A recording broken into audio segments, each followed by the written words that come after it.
Morning, all. Welcome. Kids are having a good time. That's good. I'm John Hart, your worship associate here this morning. We have a guest pianist today helping us out, Daniel Gladhill. Thank you, Daniel.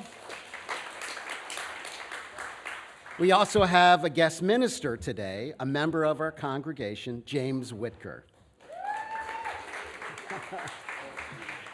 James has been a member of our UUSM since 2010, during which time he has been mostly deeply involved with Faith in Action and Adult RE.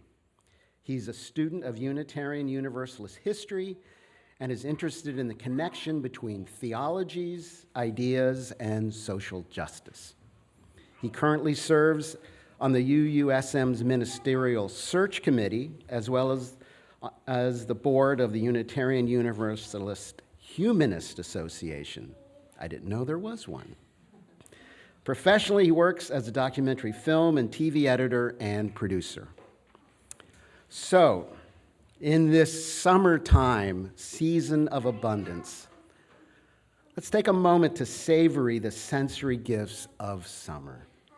Let us feel the warmth of the sun, taste the sweetness of summer fruits, breathe in the fragrance of blooming flowers, and delight in the vibrant colors of the natural world. May these experiences waken our gratitude and call us to celebrate the mystery of life. Come, let us worship together.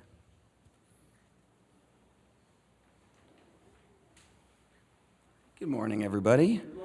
I'm not a minister, nor am I a current aspirant, but you may know me also as Emerson's dad. So, right?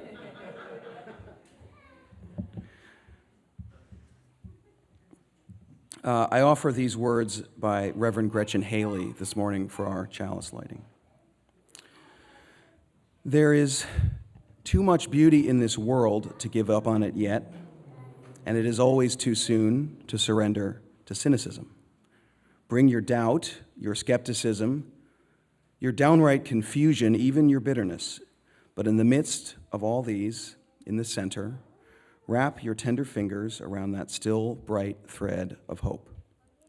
Feel in your heart that still steady hunger for something more, the vision we glimpse every day in the rising sun, across the foothills, the light that spreads across the face of the one we love, the look of knowing all there is to know, and still loving life, loving us, just as it is, just as we are.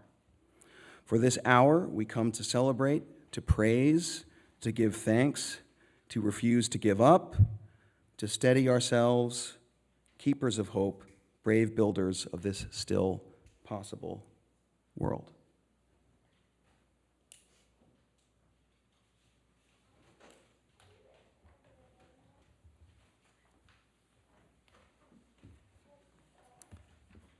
All right, we are so glad to have you all here with us, whether it's your first time or your thousandth time. You've been here, coming here your whole life. Wherever you are in the sanctuary or in our online sanctuary, from communities across the nation and beyond, thank you for being here on this beautiful day on our planet Earth. The Unitarian Universalist Congregation of Santa Monica is an open and affirming congregation, welcoming people from many diverse and beautiful backgrounds, identities, and abilities. We strive to build a community that is radically inclusive, anti-racist, whole, just, and sustainable. We celebrate many religious beliefs and learn from the wisdom both ancient and contemporary, sacred and secular. You can look around here and see the symbols of many faith traditions we learn from and honor. We offer ministries and programs to serve the needs of our congregation and to be of service to the larger world, including chalice circles, small group ministries, meditation meetings, book clubs, children and youth religious education classes, and activities for people of all ages. We also join with other social and environmental justice activists to promote love, peace, and equity among people and care for our home, Earth. There's truly something for everyone here, and we invite you to consider becoming a member of our congregation to help us further the work we do in our world. As we gather in our sacred space here, we recognize our homes and the homes of most our members and friends are located near the sacred waters and upon the unceded lands of indigenous peoples. This is the traditional home of the Tonga, Gabrieliano, Kis, Beipentureno, Fernandino, Tatabiam, and Chumash tribes, amongst others. And we honor their presence among us and the ongoing struggle for equity, justice, and sovereignty.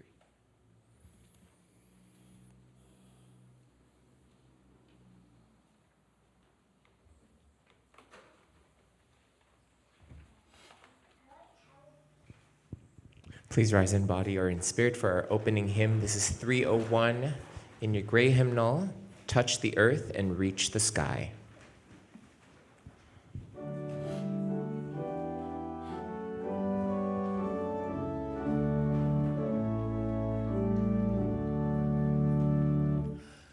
Touch the earth and reach the sky. Walk on shores while spirits fly. Over the ocean, over the land, our faith a quest to understand. Touch the earth and reach the sky. Children ask the reasons why. In our lives the answers show, and by our love they learn and grow. Touch the earth and reach the sky. All are born and all shall die. Life's a time left in between, to follow a star, to build a dream. Touch the earth and reach the sky. Hug the laughter, feel the cry. May we see where we can give, for this is what it means to live. Touch the earth and reach the sky. Soar with courage ever high. Spirits joining as we fly, to touch the earth, to reach the sky.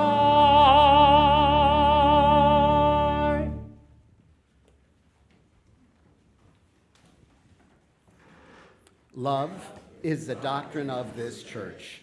The quest for truth is its sacrament, and service is its prayer. To dwell together in peace, to seek knowledge and freedom, to serve humankind in fellowship, thus do we covenant with each other. El amor es la esencia de esta iglesia. Buscar la verdad es su sacramento, y el servicio es la oración. Vivir juntos en paz, buscar el conocimiento y la libertad, servir a la humildad en comunión, así es como convenimos unos a otros. Let me just set you up for success by telling you that the hymn of praise today has different words, okay? Do not go on autopilot today. Okay, ready?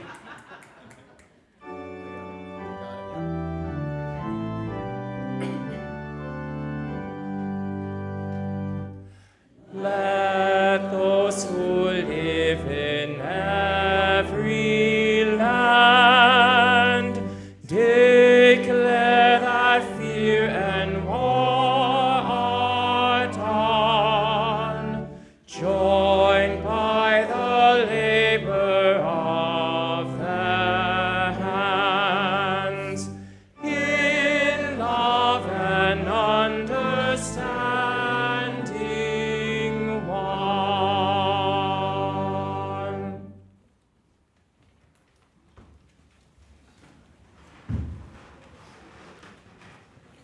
like those words. It's nice to change it up every once in a while.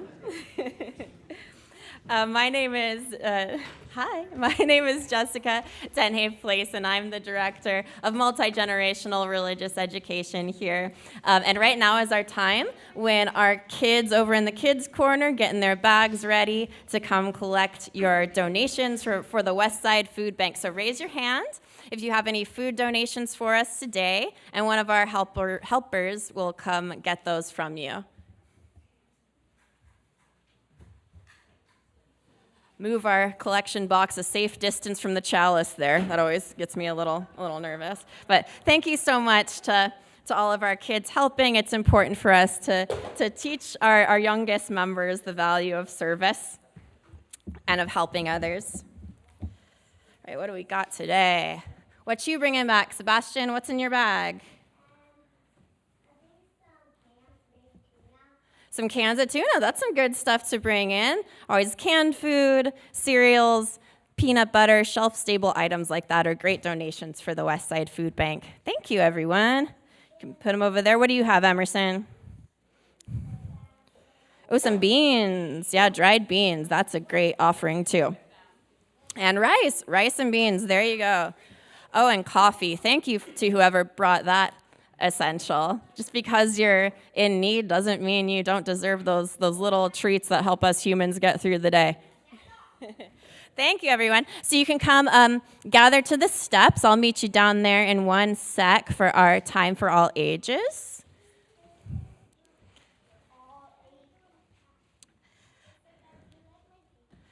I do like your painting. That looks really good. Oh my gosh, the rainbow? The stage is over. I'm so excited about this because our lesson in the cottage today is going to be about light, including the scientific processes of light. So Emerson is already ahead of us. But I also just felt like I couldn't let it go without saying today, as we collect these donations for the Westside Food Bank, that the news from Gaza today is that the World Central Kitchen is out of food. Even the doctors left to help the injured have no food.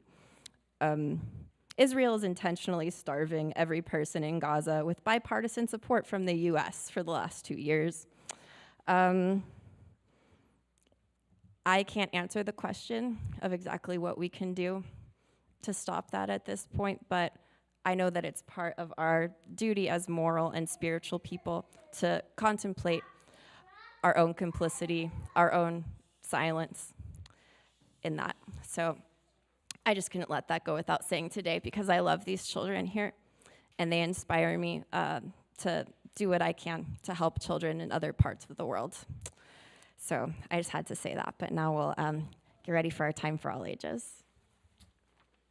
That is a great picture, Emerson. I'm so glad to see you all today.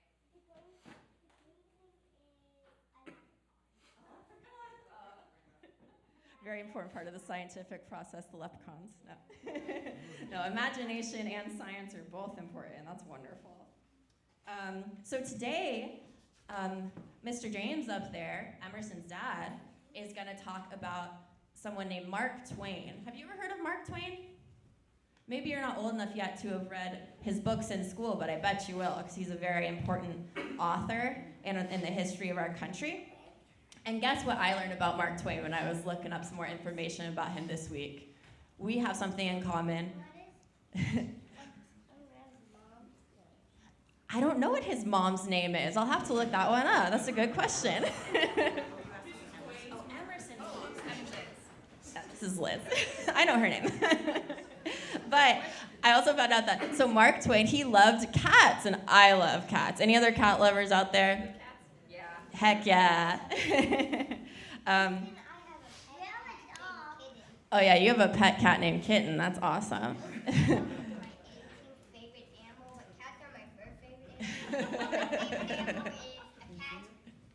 Which is a tiger, and my second favorite animal is a cat, which is a lion. Awesome. Yeah, it sounds like you and Mark Twain then, fellow cat lovers. So I found one of something that he wrote here about cats, because he was the keen observer of human beings, but also a keen observer of the animal world as well. So here from something that he wrote, he says, a cat is the only creature in heaven or earth or anywhere that don't have to obey somebody or other, including the angels. It sets the cat above the whole ruck. It puts him in a class by himself. He is independent. You understand the size of it?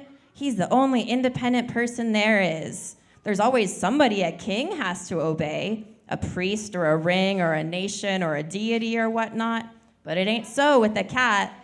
A cat ain't servant nor slave to anybody at all. He's got all the independence there is in heaven or anywhere else. There ain't any left over for anybody else. He's your friend if you like, but that's the limit. Equal terms, too.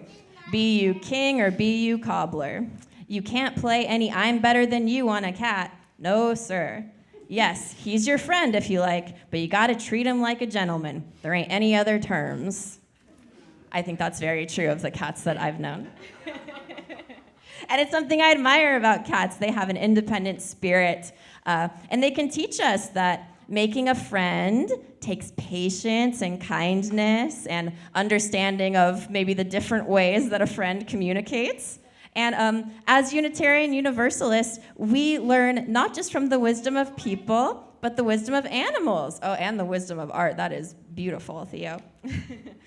And we can even learn if we watch trees and rocks and rivers and things like that. Everything around us is something that if we closely observe, which is what a good writer like Mark Twain had to do, if we closely observe, there's things for us to learn and wisdom to find everywhere. So this week I want us to look around at our pets, at our siblings, even at maybe the little ants crawling across the ground and see what we can learn from that, because there's wisdom to find everywhere. And so we're going to go keep learning about wisdom and learn about light. So you'll have to share your rainbow drawing in the cottage, Emerson, and all the other drawings we made here. So let's sing our way out and head over for RE.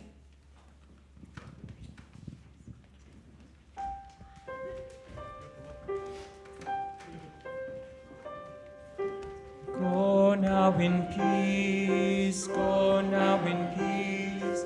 May the spirit of love surround you as you go on your way. Go now in peace, go now in peace. May the spirit of love surround you as you go on your way. All right, some announcements. The first announcement, as always, is please silence your cell phones. We love you, but not your ringtone. Our church is honored to welcome visitors. Please find out more about our faith at the first Sunday visitor meetup after the first Sunday service each month. The next one is August 3rd, upstairs in Forbes Hall. Bring your questions and find out more about us. UU The Vote empowers UUSM members to support democracy by sending Get Out the Vote postcards to voters at risk of being overlooked. Last year, our volunteers helped send over 37,000 postcards, and efforts are already gearing up for the next election cycle, beginning with Virginia. To fund this work, we are raising $5,000 to qualify for a matching grant from the Unitarian Universalist Association. And in some of the emails you got, you can see the link, particularly go right to that page to donate the money. The UUSM board is hosting a Dining for Dollars pancake breakfast this Saturday, July 26th at 11 a.m. in Forbes Hall. There, of course, you can still sign up for more. Kids eat free, and adults are $25 per person. Please RSVP via the email and let us know you will be attending. You can also sign up after the service today. Finally, bring your pet food donations today to our animal ministry group. They facilitate your pet food contributions to the LA Animal Services Pet Food Pantry, assisting low-income families and individuals experiencing financial hardship who need help feeding their animal companions. Okay, it's almost time to greet your neighbor. Before doing so, please remember to listen for Daniel's piano cue to return to worship, which we will then follow with our music for the morning. Now let's take a few moments to say hello and greet those around you who are both familiar and new. All right, go to it.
Hello. Good morning, everyone. Good morning, everyone. So we have a special treat this morning. One of our newest church members who joined the choir last year, Jean Black, is going to be singing our music for the morning. So let's welcome Jean.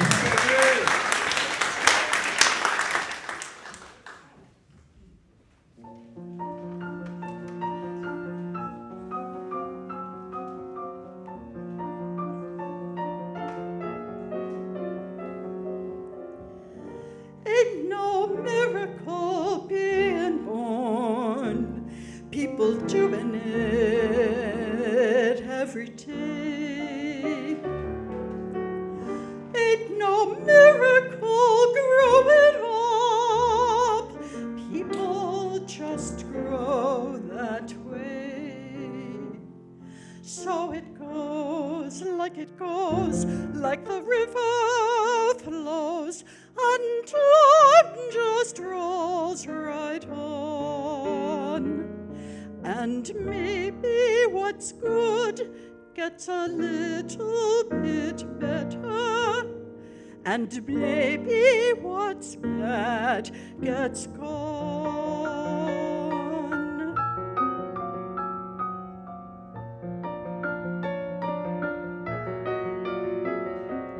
Bless the child of a working man. She knows too soon who she is. Bless the hands of a working man. He knows his soul is his. So it goes, like the river flows, and time just rolls right on. And maybe what's good gets a little bit better, and maybe what's bad gets gone.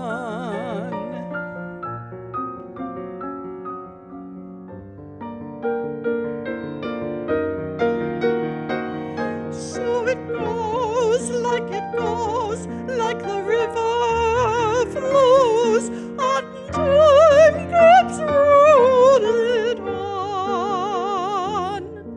And maybe what's good gets a little bit better, and maybe what's bad gets gone.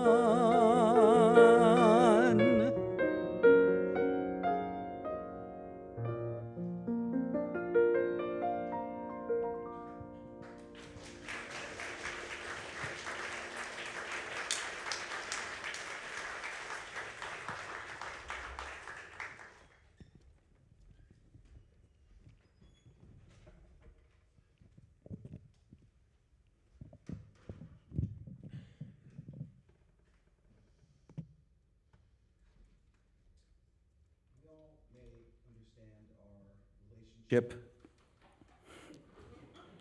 to and with ultimate reality or the universe in different ways. Some of us may more commonly personify that relationship and some may not. So with that preface, please join me in the spirit of meditation, prayer, and poetry. These words are by the Reverend Lynn Cox. After the words, we'll spend a few minutes together in silence.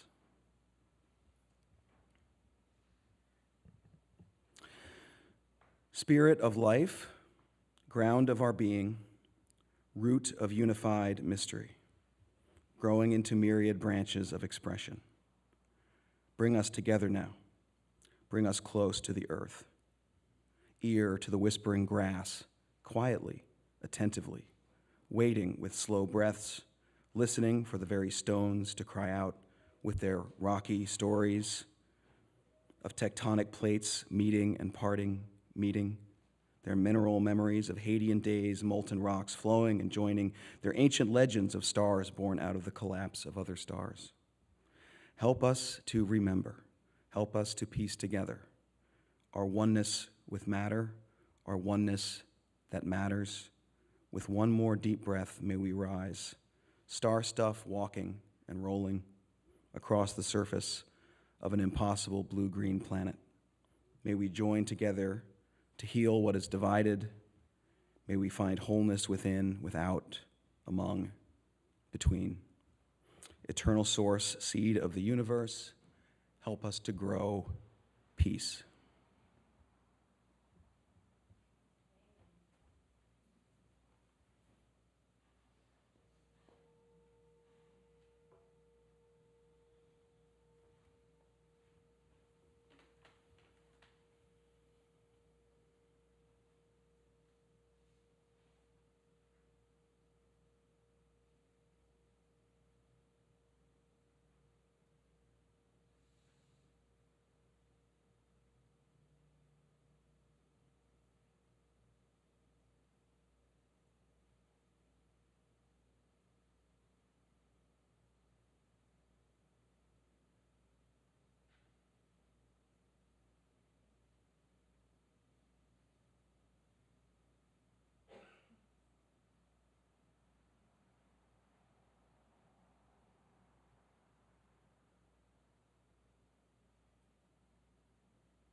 So please, if you got a hymnal, please join me in responsive reading, number 650.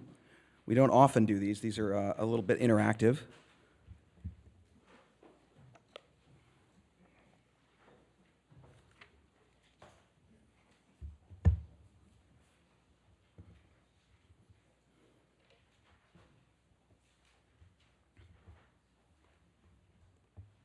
Cherish Your Doubts by Robert T. Weston. Cherish your doubts, for doubt is the attendant of truth.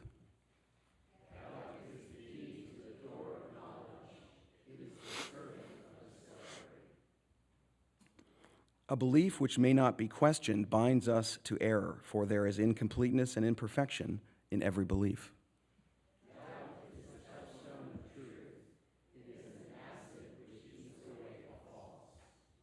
Let no one fear for the truth that doubt may consume it, for doubt is a testing of belief.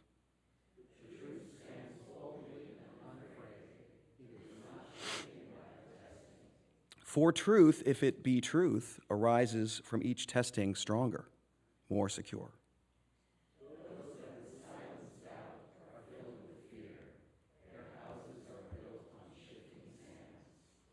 But those who fear not doubt and know its use are founded on rock.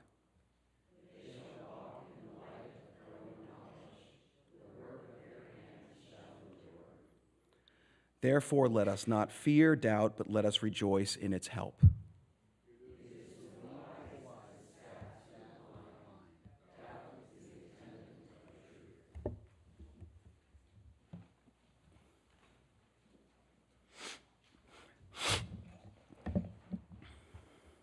I didn't know that about Mark Twain and cats. That's fun. I appreciate that. I did know that he was also a fan of dogs, because he said that heaven is based on merit. I mean, heaven is based on favor. If it were based on merit, you would stay out and your dog would go in. So Mark Twain, you may not know him, the great doubter Mark Twain, as a theologian, and you likely don't think of him as a Unitarian. Join me on a historical and spiritual and an irreverent journey. He is, of course, one of the first authors of literature that many of us read as students, which I know was for many of us quite a while ago. But even today, in 2025, the Pulitzer Prize winner for fiction this year is the novel James by Percival Everett, which is based on Huck Finn. It's based on the characters from Twain's great American novel, The Adventures of Huckleberry Finn. Twain is sometimes considered the father of American literature, often called its greatest humorist and satirist. Go to heaven for the climate, he said. Hell for the company. Get your facts first, then you can distort them as you please. Always do right. This will gratify some people and astonish the rest. I hope this sermon makes you chuckle a bit more than usual on Sunday morning. It's summertime, so I think that's okay. It's fun to talk about Twain because he is so endlessly quotable, and he's so quotable because his sharp social commentary and his insight into human nature still ring true, especially, I think, when we are feeling a bit cynical, as he so often and pithily was. All you need in this life is ignorance and confidence, and then success is sure. The desire which is in us all is to better other people's condition by having them think as we think. Never argue with stupid people. They will drag you down to their level and beat you with experience. Accepting the 2025 Mark Twain Prize for Humor, Conan O'Brien remarked on his importance today, Twain was suspicious of populism, jingoism, imperialism, the money-obsessed mania of the Gilded Age, and any mindless expression of American might. Does any of that sound familiar? Twain's writing cut deeply, into the contradictions and injustices in American society. He was a chronicler of vanities and hypocrisies. He frequently criticized the cruel absurdity of war and exposed faux patriotism and false piety. Nothing incites to money crimes, he wrote, like great poverty or great wealth. He may not be as well known for it, but he also devoted a great deal of his wit and commentary to matters of religion. Some of that commentary was only published long after his death because of its controversial nature. But Samuel Clemens, the man behind that famous name, really struggled. He struggled seriously with questions of faith all his life, and that struggle informs much, if not all, of the writing of Mark Twain. Samuel Clemens began, like all of us without a lot of say in the matter, as a strict hellfire and brimstone Presbyterian growing up in Missouri, but he certainly came to cherish his doubts. And in his doubts, he was influenced by, and in turn would contribute to, what I think of as a stream of critical and reformist thought that really runs through American history from the very beginning. It's not the only thread, of course. We have many other long thought traditions. We have traditions of fundamentalism and nativism and white supremacy. But the idea of the United States was largely conceived by founders, imperfect, of course, as they were, whose thinking came out of the European Enlightenment and whose history was intertwined with the history of Unitarian Universalism.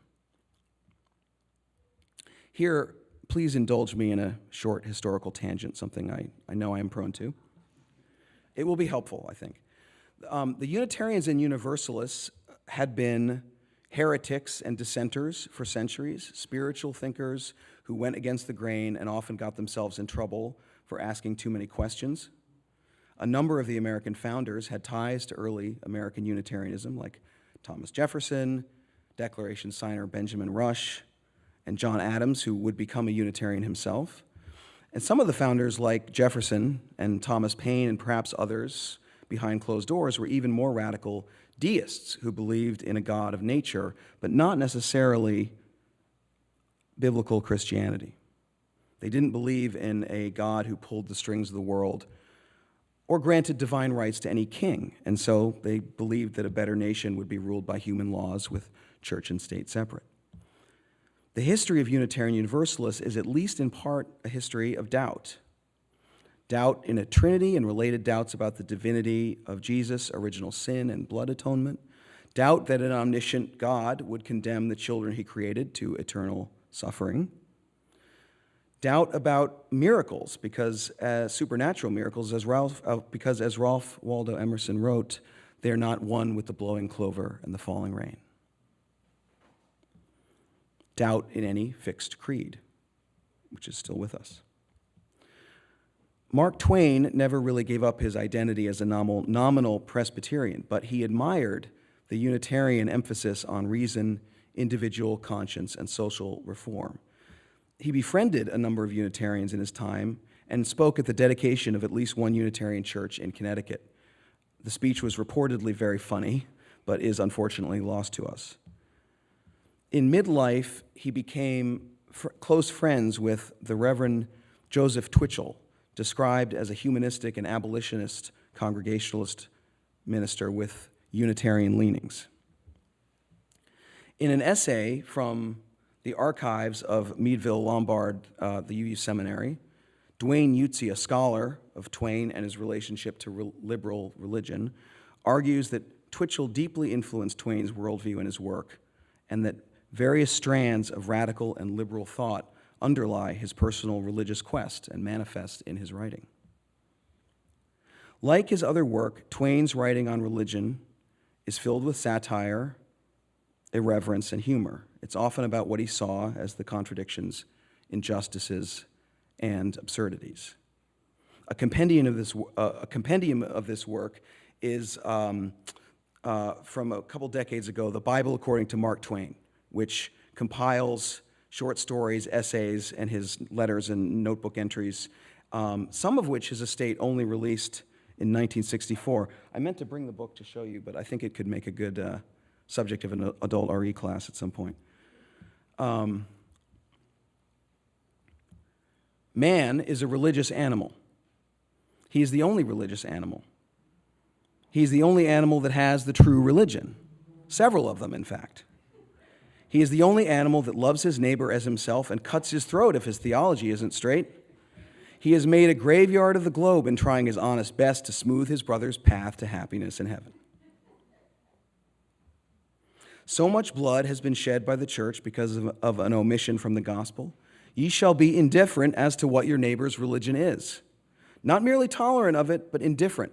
Divinity is claimed for many religions, but no religion is great enough or divine enough to add that new law to its moral code. I have a religion, but you will call it blasphemy. It is that there is a God for the rich man, but none for the poor. In Letters to the Earth, that later publication, Twain very amusingly questions our assumptions about everyone, the world's all-time favorite villain. I have no special regard for Satan, he writes. But at least I can claim that I have no prejudice against him. It may even be that I lean a little his way on account of his not having a fair show. All religions issue Bibles against him and say the most injurious things about him, but we never hear his side. We have none but evidence for the prosecution, and yet we have rendered the verdict. To my mind, this is irregular. It is un-American. It is un-English. It is French. As soon as I can get at the facts, I will undertake his rehabilitation myself if I can find an unpolitic publisher. We may not pay him reverence, for that would be indiscreet, but we can at least respect his talents. A person who has for untold centuries maintained the imposing position of spiritual head of 4/5 of the human race and political head of the whole of it must be granted the possession of executive abilities of the loftiest order. In his large presence, the other popes and politicians shrink for the microscope. He hasn't a single salaried helper. The opposition employs 1 million.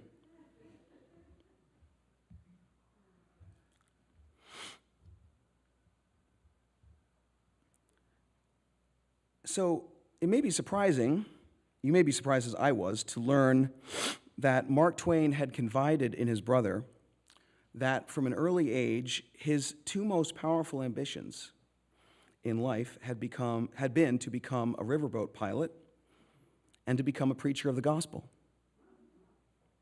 He achieved the former famously, but he never did become a pastor because he could hardly stand organized religion. Still, though, this may help explain why he invested so much thinking and writing about faith, why he cared so deeply about this subject. Utsi, in that essay about Twain and liberal religion, writes that despite the criticism, the embrace of heresy, blasphemy, his flirtation with atheism, Twain actually was a lifelong believer of sorts who struggled to discover the light of gospel buried beneath dead doctrine, silly superstitions, and conventional Christian orthodoxy. So light of gospel is a traditional term for that which is essential, that which is saving or transformative in the Christian story. But Twain never preached. Instead, he wrote. And so one might ask, amid the satire and the cynicism, what was the good news? What light, if any, did he discover on his own spiritual quest? The answer may be found in the journey of his most iconic character, a 14-year-old vagabond escaped from an abusive father, trying to find his place in the world as he journeys down the Mississippi River with Jim, the escaped slave, as they encounter a rogues gallery of characters in the antebellum South. Even though the rather curmudgeonly dedication to Huckleberry Finn reads, persons attempting to find a motive in this narrative will be prosecuted. Persons attempting to find a moral in it will be banished. Persons attempting to find a plot in it will be shot.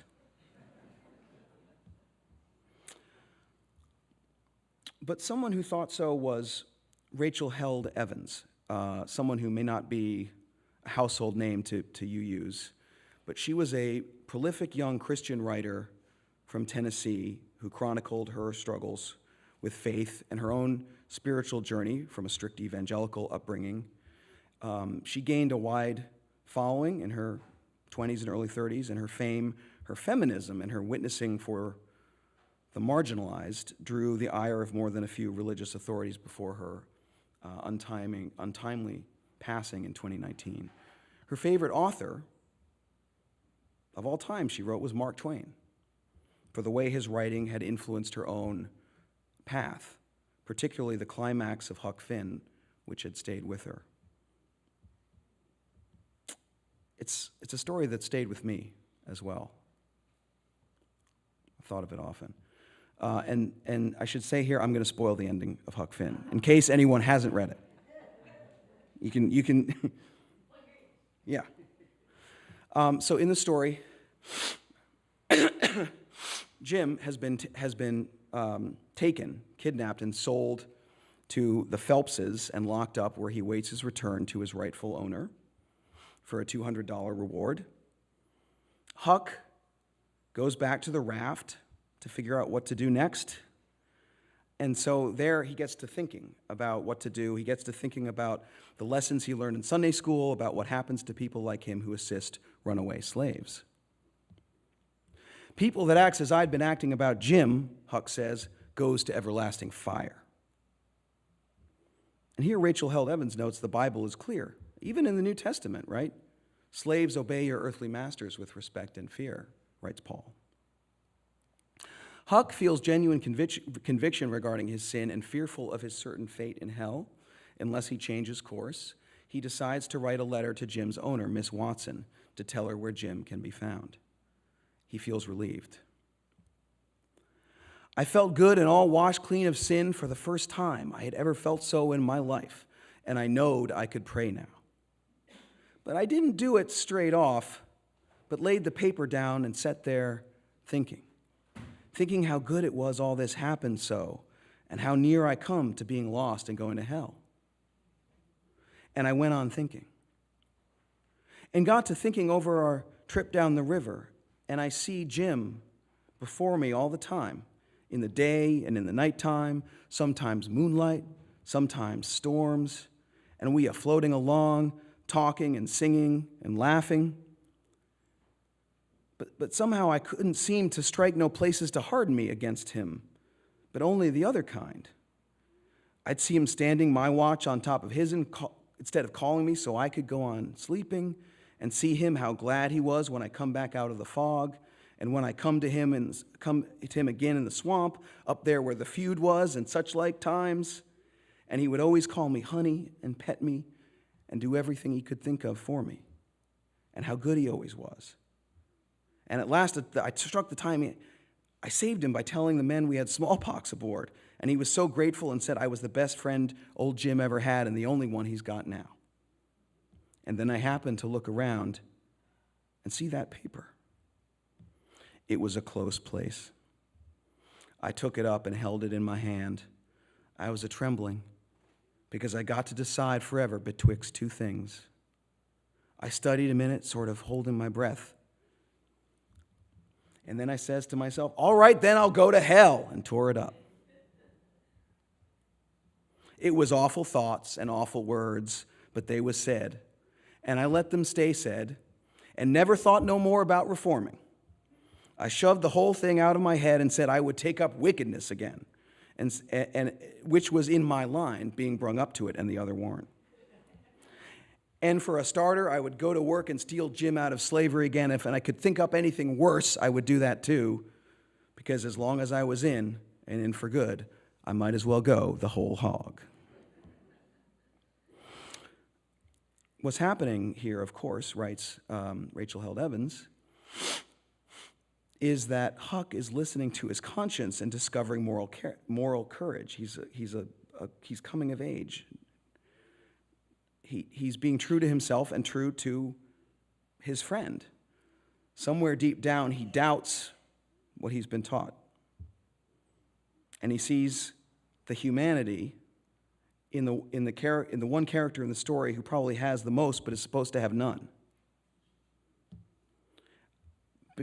But because it goes against the grain of everything he's been taught, he thinks he's being wicked. All right then, I'll go to hell.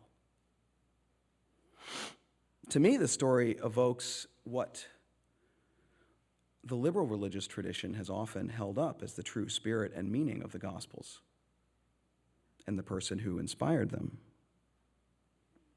A greater love than this hath no man, that he lay down his life for his friends. Like millions of American children, still, Rachel Held Evans had been taught that Scripture is plain. Scripture is more important than our feelings, which ultimately can't be trusted, else we slide down that slippery slope. Yet she pondered all this while helping to serve communion to a radically inclusive Christian community in San Diego in the 2000s, with many LGBT attendees participating in the ritual of the Eucharist alongside her. Her Sunday school teachers would have been outraged at such a scene, her unworthiness as a woman to have such a pastoral role and theirs to receive Christ. She wrote that she could not put into words, though, just how right it felt for her, an act of bravery and grace. She smiled to herself and thought, all right then, I'll go to hell. Utsi, in his essay about Twain and liberal religion, concludes that in the end, like many of his friends among the liberal clergy, Mark Twain came to embrace such subversive and unorthodox views as deism, the humanity of Jesus, African American spirituality, and ultimately Unitarianism and Universalism in a lifelong effort to open the hearts and minds of his readers and himself.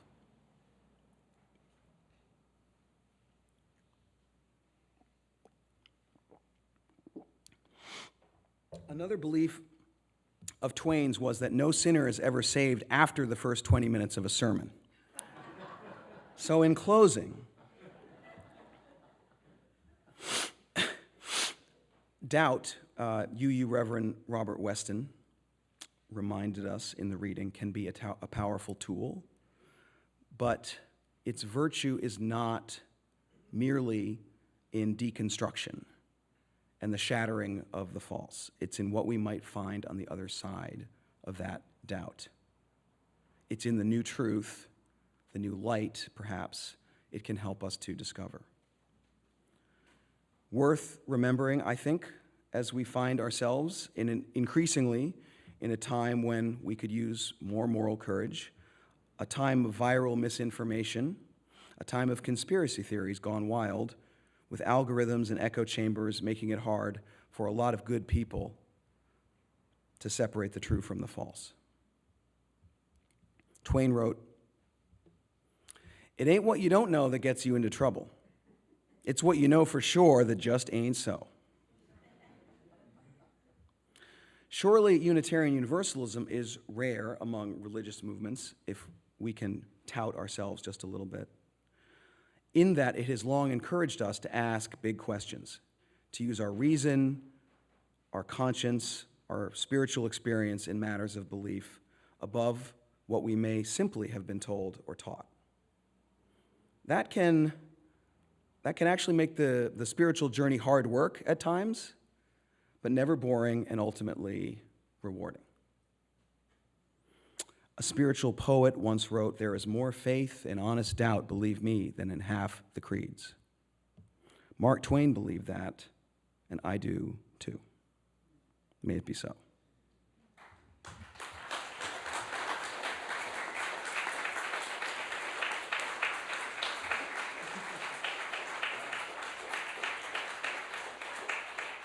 Thank you, James. Every week, it's just, it really is pleasant to come here every week. Always learn something new, learn about our other, friends and all here. It's really something. All right, so our offering today goes to support the work of multiple groups in the church. One of my favorites is that every week we get to enjoy and really be uplifted by the music. And this program is led by Sandra Choi.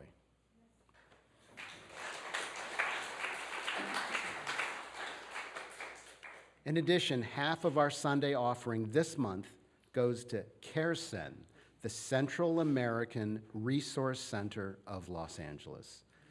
CARESEN is the largest Central American immigrants' rights organization in the country and empowers Central Americans and all immigrants by defending human and civil rights, working for social and economic justice, and promoting cultural diversity.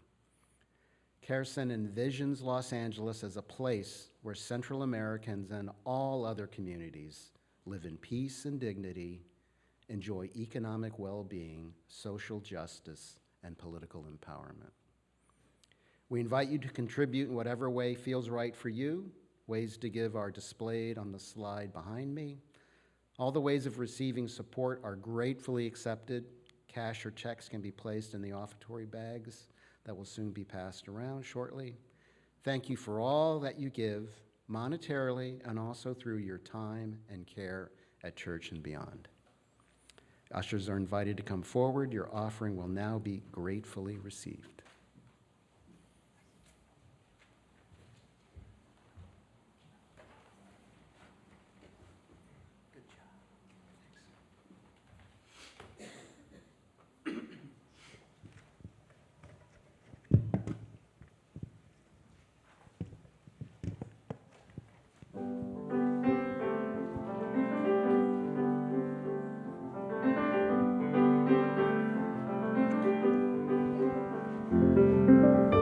I met a man without a dollar to his name, with no traits of any value but his smile. I met a man who had no yearn or claim to fame, who was content to let life pass him for a while.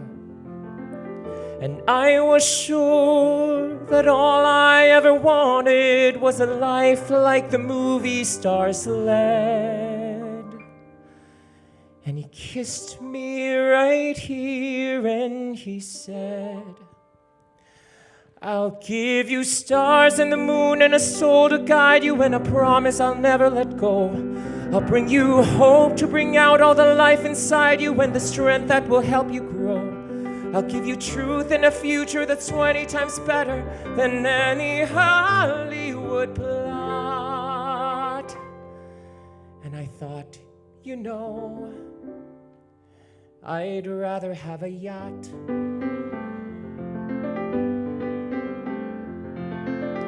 I met a man who lived his life out on the road, who left a wife and kids in Portland on a whim. I met a man whose fire and passion always showed, who asked if I could spare a week to ride with him. But I was sure that all I ever wanted was a life that was scripted and planned. And he said, but you don't understand. I'll give you stars and the moon and the open highway and a river beneath your feet. I'll give you days full of dreams if you travel my way, and a summer you can't repeat. I'll give you nights full of passion and days of adventure, no strings, just warm summer rain. And I thought, you know, I'd rather have champagne.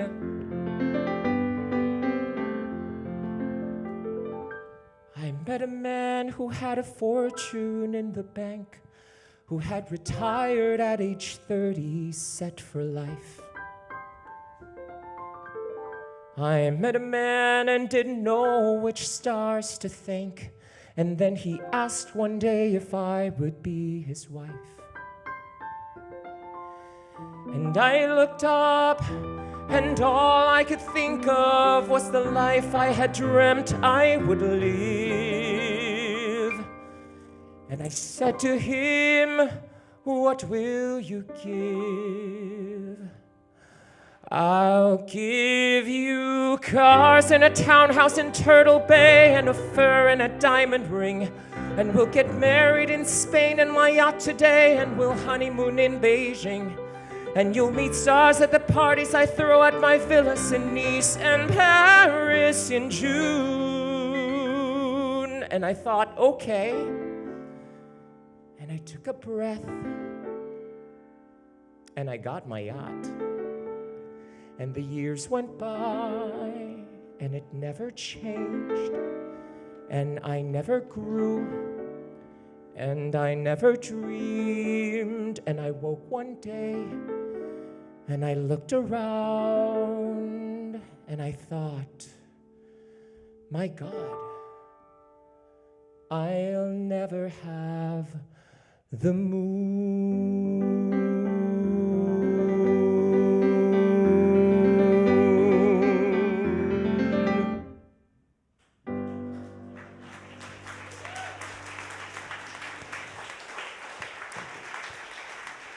Please rise in body or in spirit for our closing hymn. This is 121 in your gray hymnal, We'll Build a Land.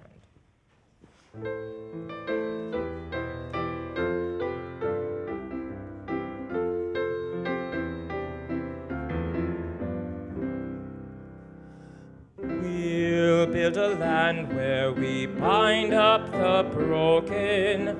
We'll build a land where the captives go free, where the oil of gladness dissolves all mourning. Oh, we'll build a promised land that can be. Come, build a land where sisters and brothers, anointed by God, may then create peace, where justice shall roll down like waters, and peace like an ever-flowing stream. We'll build a land where we bring the good tidings to all the afflicted and those who will mourn, and we'll give them garlands instead of ashes. Oh, we'll build a land where peace is born. Come, build a land where sisters and brothers, anointed by God, may then create peace, where justice shall roll down like waters, and peace like an ever-flowing stream. We'll build a land building up ancient cities, raising up devastations from old, restoring ruins of generations. Oh, we'll build a land of people so bold. Come, build a land where sisters and brothers, anointed by God, may then create peace, where justice shall roll down like waters, and peace like an ever-flowing stream. Come, build a land where the mantles of praises resound from spirits once faint and once weak, where like oaks of righteousness stand her people. Oh, come build a land, my people we seek. Come build a land where sisters and brothers, anointed by God, may then create peace, where justice shall roll down like waters, and peace like an ever-flowing stream.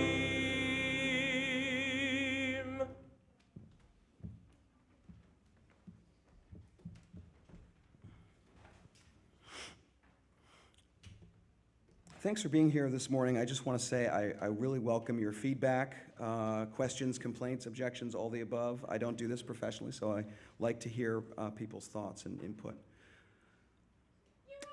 Let us, no, that's, was not digging for a compliment. I don't have any more Mark Twain quotes, so let us go forth this morning with the words of the legendary transcendentalist, abolitionist, Unitarian Reverend Theodore Parker, bender of the moral arc. Be ours a religion which like sunshine goes everywhere, its temple the world, its shrine the good heart, its creed all truth, its ritual works of love, its profession of faith divine living. May it be so.